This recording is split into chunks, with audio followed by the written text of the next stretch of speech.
नमस्कार दोस्तों, मैं डॉक्टर आशीष जैन, होम्योपैथिक कंसल्टेंट और मेडिकल प्रैक्टिशनर अपने नए नए वीडियोस को लेकर के आपके बीच आ रहा हूं। और इन वीडियोस में मैं आपको कुछ ऐसी जानकारी देता हूं जो आपके हेल्प करती है काफ़ी हद तक अपनी मेडिकल फैसिलिटीज़ में। इसके अलावा जो बीमारी होती है उस बीमारी को मदद मिलती है आपको ठीक होने में।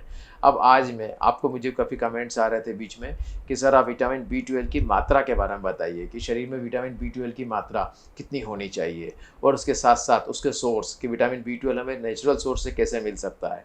तो आज मैं आपको जो मेरा वीडियो है इस विटामिन B12 के बारे में ही बताऊंगा। विटामिन B12 साइनोकोबाल्मिन के नाम से जाना जाता है। हमारे शरीर में ये नहीं बनता है, इसलिए हमें इसे बाहर से सोर्स के रूप में लेना होता है। इस विटामिन B12 के हम पर्टिकुलर मात्रा के बारे में आज आपको चर्चा करेंगे कि विटामिन B12 की मात्रा कितनी होनी चाहिए। तो infants up to age of 6 month 0.04 microgram एक विटामिन B12 की डिफिशियंसी ज़रूरत होती है, उसको रिक्वायरमेंट। इसके अलावा बेबीज़ जो 7 से 12 साल तक के होते हैं उनको 0.5 माइक्रो मिलीग्राम्स की आवश्यकता होती है। इसके अलावा चिल्ड्रंस 1 से 3 साल तक के जो होते हैं उनको 0.9 माइक्रो मिलीग्राम की आवश्यकता होती है। बच्चे जिनकी एज 4 से 8 साल होती है उनको 1.2 मिलीग्राम्स की आवश्यकता होती है। चिल्ड्रंस जो कि हमारे बच्चों की एज जो होती है वो 9 से 13 साल तक की जो होती है उनको 1.8 माइक्रो मिलीग्राम की आवश्यकता होती है।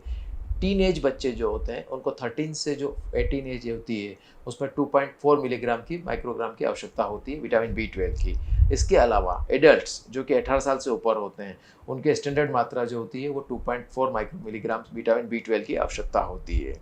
अब इस विटामिन B12 को कहाँ से प्राप्त किया जाता है? विटामिन B12 का मुख्य सोर्स जो होता है वो एनिमल सोर्स होता है, जिसमें मीट, मछली, एग्स ये जो लोग खाते हैं उन लोगों को विटामिन B12 इजीली मिल जाता है। इसके अलावा जो वेजिटेरियन लोग हैं उनको विटामिन B12 की डिफिशियंसी को हम दूध, डेयरी प्रोडक्ट जिसमें दूध होता है, पनीर होता है, इससे ले सकते हैं।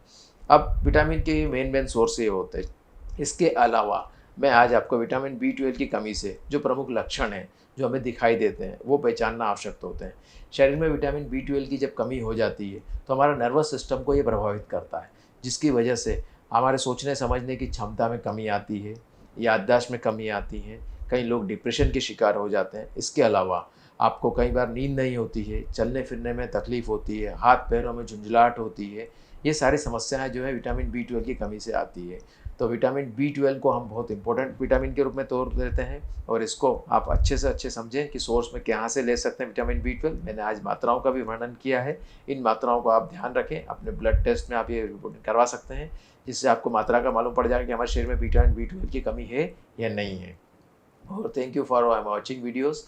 और मैं आपको कहूँगा कि मेरे वीडियोस को आप सब्सक्राइब करें, ज़्यादा से ज़्यादा लोगों तक पहुँचाएँ, शेयर करें, ताकि अगर किसी को कोई समस्या विटामिन B12 से लेकर के हो तो मुझसे संपर्क कर सकते हैं। Thank you for watching videos.